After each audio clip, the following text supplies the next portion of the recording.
Hello, I'm Rob Strechay, and welcome to this episode of the AnalystANGLE on AI in Infrastructure as Code, where we will examine the state of platform engineering and the impact AI is having on it. For this segment, I'm joined by Marcin Wyszynski, co-founder and chief R&D officer for Spacelift, as well as the co-founder of OpenTofu, which you may have heard of. And it's really a growing segment, and I'm excited as we go into KubeCon here and CloudNativeCon to be talking more about it. Welcome on board, Marcin. Hello, everyone, and thank you for having me, Rob. Yeah, it's really exciting. I think, again, as we're ramping up, it's such a great time to learn about companies and what they're up to. For those who are not as familiar with Spacelift as I am, how did the company come around? I mean, you're one of the co-founders. Kind of tell the origin story a little bit. Sure, it's a nice one. I'm not like a serial founder. I'm an accidental founder. I'm generally a software engineer. I worked at Google. I worked at Facebook before it was even called Meta. And for a couple of years, I was a cloud consultant. And when I was a cloud consultant, I was getting people onto the clouds from things like Roku, from on-prem, you name it. And as part of the challenge, it was difficult to get people at a large scale to adopt cloud. Terraform was an amazing help with that. But quickly you realize that tools like Terraform, as amazing as they are on a single laptop, they're not particularly multiplayer. It's similar to Git. Like Git is great when you're just, on your laptop and you're doing like your version control. But the moment that you're supposed to send, and I think it was the original design of Git that you're supposed to send patch files over email, I mean, it's madness. So that's why you have multiplayer mode like GitHub. And essentially I was like, okay, it's cool. Like Terraform is cool. It's like Git cool, but where's the multiplayer mode? And the multiplayer mode didn't exist back then. And the moment I was rolling out my solutions to the organization, I was finding bottlenecks. So you first start centralizing CI/CD. Like I think I've used pretty much everything that was on the market for different clients. Then I used Terraform Cloud, or I think it was called Terraform Enterprise back then. It was a very simple solution. It didn't really make much of a difference. So ultimately, I created something for one of my clients who's moving off Roku. I created something, in my kind of spare time, trying to scratch the itch that I had, and it was successful. I mean, the reason I think it was successful is that people leaving that company, moving to other companies, would be calling me and asking, Marcin, I really like that. I really like what you did at company X. And I'm, in my new company, can I get the same? I'm like, yeah, sure. Why not? It's, we could do that.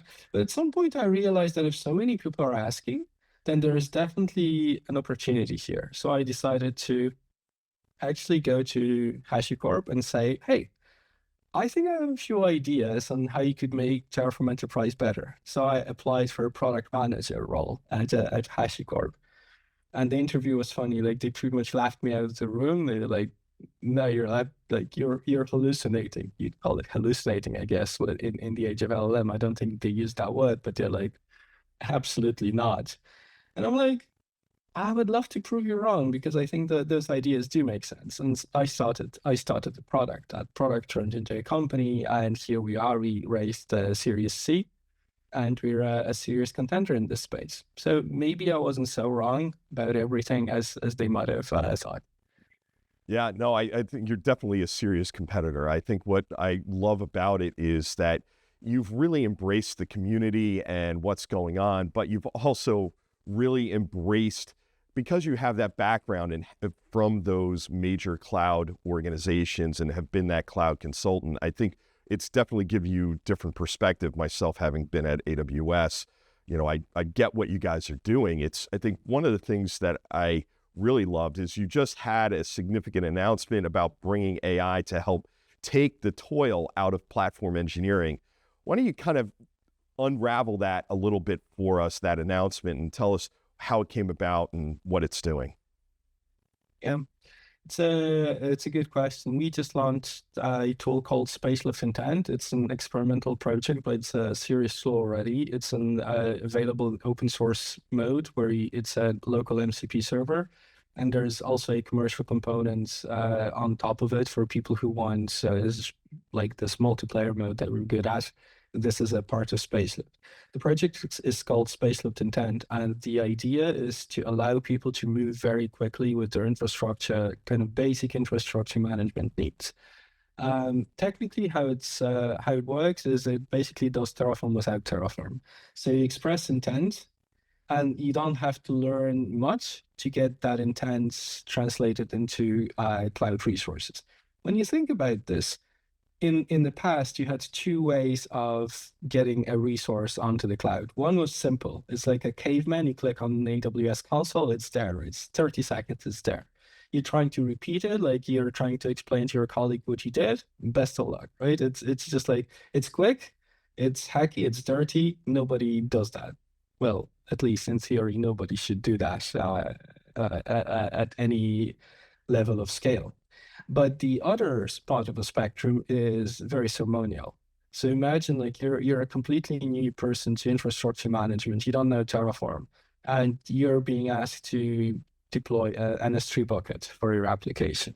So imagine the hoops that you need to go through. Like you need to, first of all, learn a new syntax, learn a new language, HCL. Then you need to look for the provider. You need to learn the provider. You need to understand how to set it up. Then you need to find the right resource. You need to learn how to set it up. And it's almost never a single resource. It's usually a couple of resources. You need to learn how they're wired up together to constitute what you wanted. And then you need a bucket to store your state. You probably need to have a CI to deploy your infrastructure in a sort of like centralized manner. And it'll take, for a starter, it'll take days. For someone who's relatively good with infrastructure, it'll probably take hours. And there's nothing in between. So either you take this giant Thor's hammer to drive a nail, or you use your forehead. Both are kind of stupid. You don't always need that power. Sometimes you do need a Thor's hammer. In a large organization, in a serious environment, in production environments, you do need Thor's hammer. And that's what Spacelift is. And sometimes you don't. Sometimes you need to move quickly, but not stupidly. That's what Intent then does. It kind of short circuits. It gives you almost the Thor's hammer, but without all the ceremony in between. You get your state, you get Terraform resources, you get you get Terraform providers or OpenTofu providers doing things for you. But then you get like a massive help from an LLM that is synchronizing your intent with what the cloud is expecting, and it's translating your intent into API calls using schemas from providers. So effectively, what we did is we removed Terraform the binary or OpenTofu the binary, and we kind of replaced it with an LLM with a human driver. And that's the idea of intent.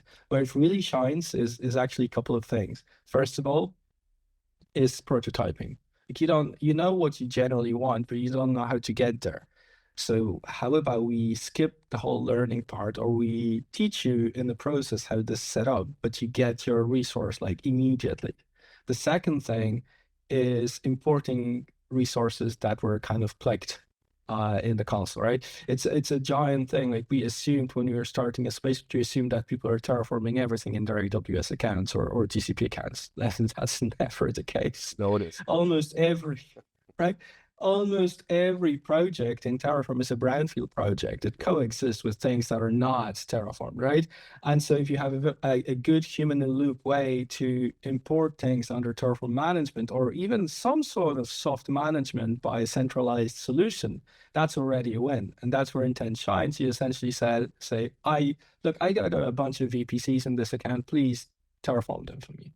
And it does it. It does it with the help of LLM, and it's iterative. You can influence it. It's almost like having this engine that amplifies your power.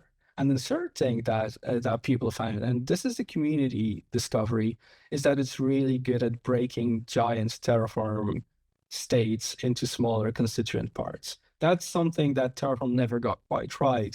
You got this giant state, it kind of grows and grows and grows, and you're painting yourself into a corner with every new resource that you keep adding. And then breaking it is quite a thing, right? Right. And Intent solves that problem. Yeah, I love that part. I mean, again, you coming from the software development, there was a reason why we went back to, really services and building things as components, in componentizing software and applications and SaaS services, was because you wanted to be able to, deal with that estate in a more, I guess you could say, regulated manner, where you could, change things out as you needed to, or improve things, or copy things even when you had to go and do that. But one of the things, and I think you touched on it just there, was, how does this really tie into the existing tool chains that organizations are using today to build out these applications?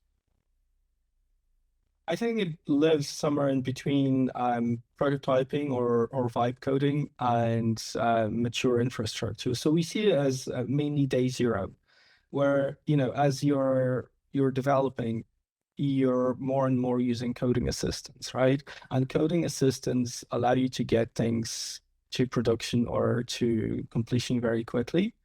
And that's the moment where, okay, you realize that you need some infrastructure, and you can't vibe code infrastructure at all, right? So you're jumping from like you're flying a jet fighter, and suddenly you're jumping to the speed of a horse. You're like, suddenly the magic is gone.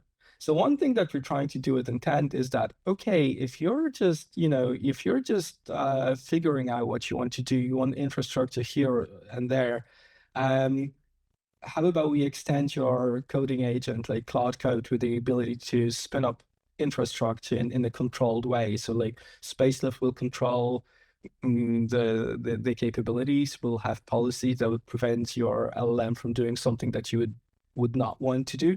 But other than that, like, let your coding agent continue with the magic. And if you want to show your project to someone else, and and you want to deploy it on AWS, then Intent kicks in and allows you to do this, right? So it's a day zero thing. There's another day zero story here, as I said, about company that is like, it sits on a massive pile of infrastructure that has never been terraformed. Maybe it was created by hand. Maybe they had the entire ClickOps team, because it's not unheard of. Or maybe they use like a bunch of bash scripts and one-off procedures to provision the infrastructure with Jira tickets, maybe, right? And so they sit on top of a lot of things that is almost like shadow IT at that point, right? And that's day zero. And they introduce Terraform, right? And as they introduce Terraform, the thing becomes like, the big question becomes like, what do we do with the rest of stuff that was never terraformed? I understand that the new way will be clean, but what about the stuff that predates Terraform, that predates that journey that we're taking to like proper management of resources? And to some extent, it's an extension of the day zero story. Like, we have almost like not even day zero, but a day -1. We have a massive technical debt to pay. And here's where Intent comes in, and you're able to just bring those resources under soft management, make sure that they're orderly, make sure that they're connected the way that you want, and then you can export and kind of promote them to more formal management using Terraform or OpenTofu. So what we're doing is, we're not trying to replace Terraform. We're trying to extend the Terraform story to where it was not a good tool before, right? You could have used it maybe, but it was just not a very good fit, as in like a Tor's hammer for driving a small nail, right?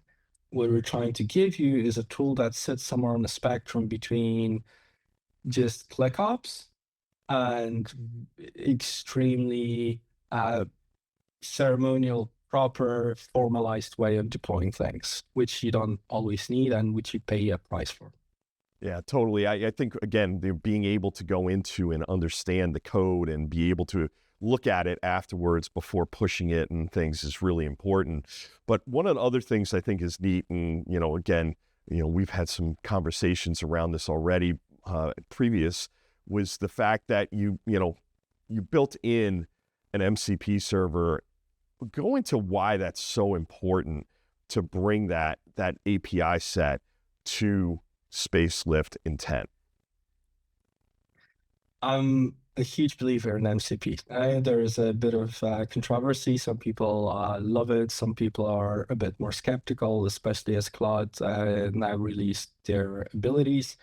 I love MCP because we are kind of almost by chance creating a new ecosystem. It reminds me of the days of HTTP and people exposing APIs. But everyone kind of tends to expose APIs differently.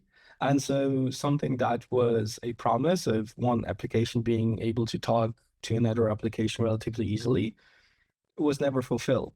But I see another promise with MCP that one day it actually might be fulfilled. Why? Because suddenly we have a killer application, which is LLMs, which is the agents, and those agents are requiring everyone to speak their language, which means that even if I'm not an agent, if I can speak the same language as the agent would, I can speak to any application or any API that supports remote MCP.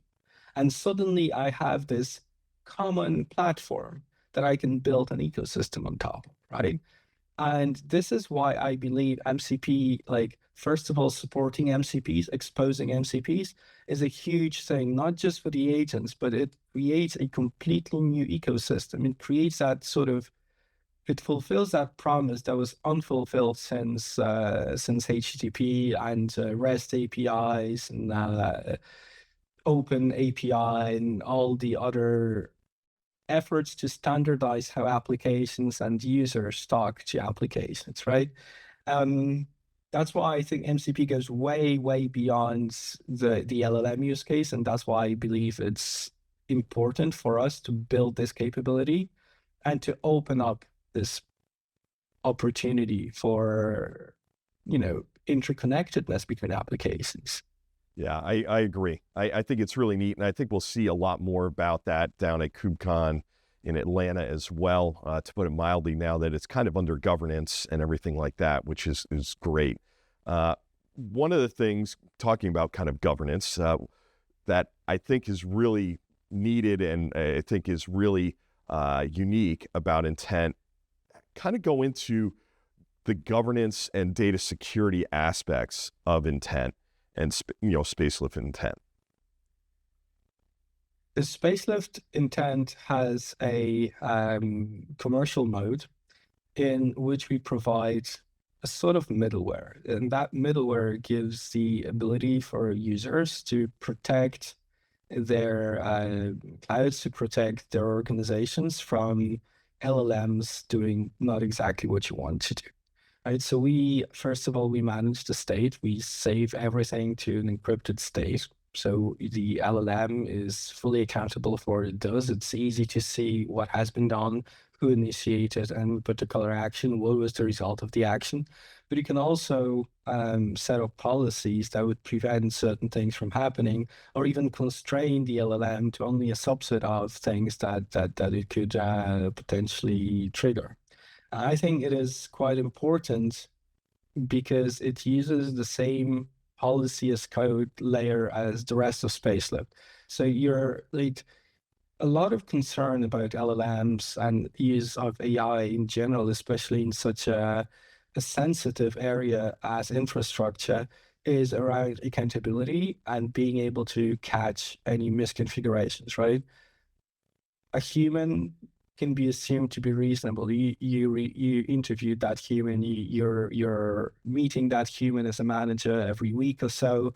The team is coaching a human. LLM is not there, right? So you need to build stronger guarantees for LLMs not to go haywire, not to hallucinate certain things. But ultimately, the same guardrails that we introduced for human creators of code for Spacelift will work for an LLM as well. So it's basically a very strong story around policy as code. And we just extended the very same thing to LLMs, and it has great results. Yeah, I think that to me is key. I think exactly what you said is that you have to have those guardrails in place, and I think that is a key with any AI technology that's rolled out. So I think one of the things I want to kind of come back to your roots and kind of, Spacelift has always really rallied around open source technologies. How has this continued with the release of Spacelift Intent? Yes, Spacelift Intent has been released as an open source project with a commercial implementation on top of Spacelift.io. But at its very core, it's first of all, it's using a bunch of open source technologies. Obviously, we're using OpenTofu providers. We're using some OpenTofu code to talk to those providers. So we owe a massive debt to the open source community, which we are paying off. So that's one thing.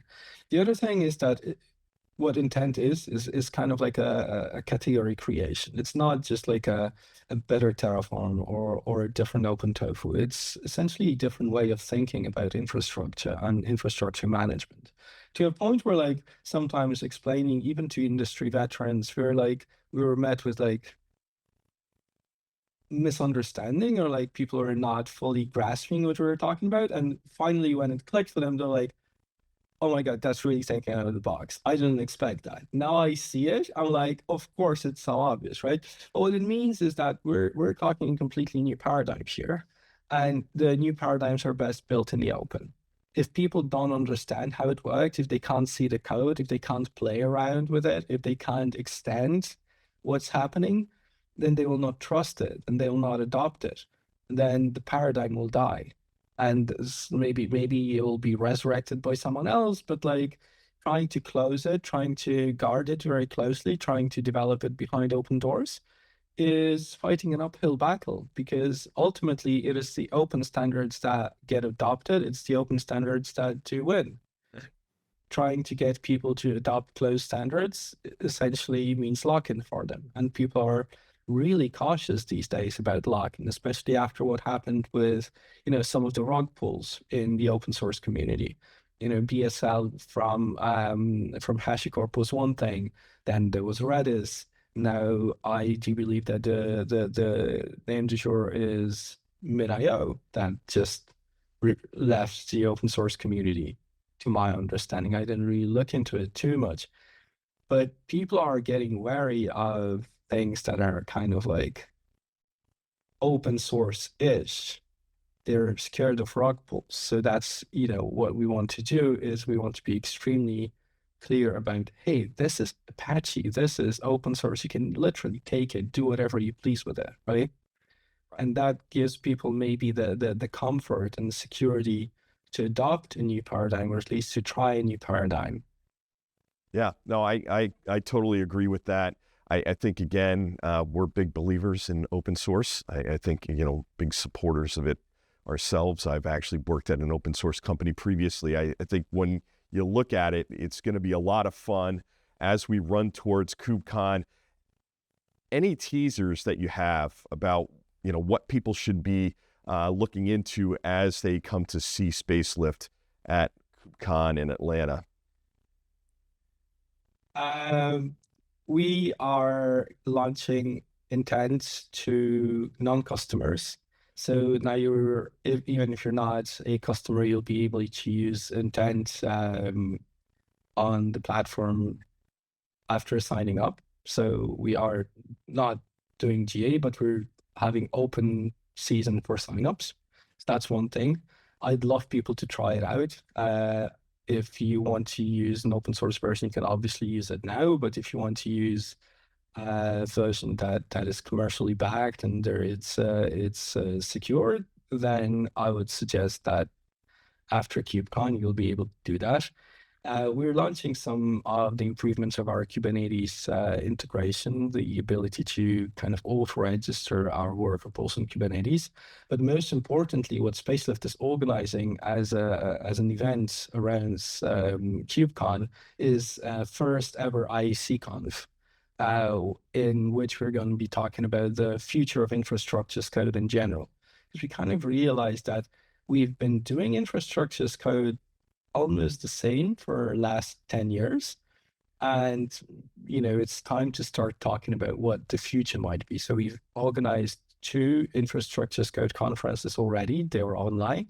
But given the fact that a lot of our users and a lot of the opinion leaders are in Atlanta for KubeCon, we thought, why don't we organize something in person? So that's our first in-person IaCConf, and we warmly invite you to that. Yeah, I'm excited. I'm actually going to run one of the panels at IaCConf for you guys. I was excited to be a part of it. I think it's Monday night. The day I guess they consider it day 1, but it's really day 0 before all the keynotes and stuff like that. And it's going to have a lot of networking, which I also love. You guys have built in a lot of community with the partners that you're working with on it. I think it's going to be a fantastic event. So, hey, Marcin, thank you for coming on board. I really appreciate it. And I'm excited to, hang in person when I see you at IaCConf down there in Atlanta. Thank you. Thank you for having me. Yep. And thank you, everyone, for watching this Analyst Angle, where we dug into AI in IaC. Really, I think infrastructure as code is definitely changing, and I think this has a huge impact on where it's going to go, and I'm excited for it. So stay tuned to theCUBE, the leader in analysis and news.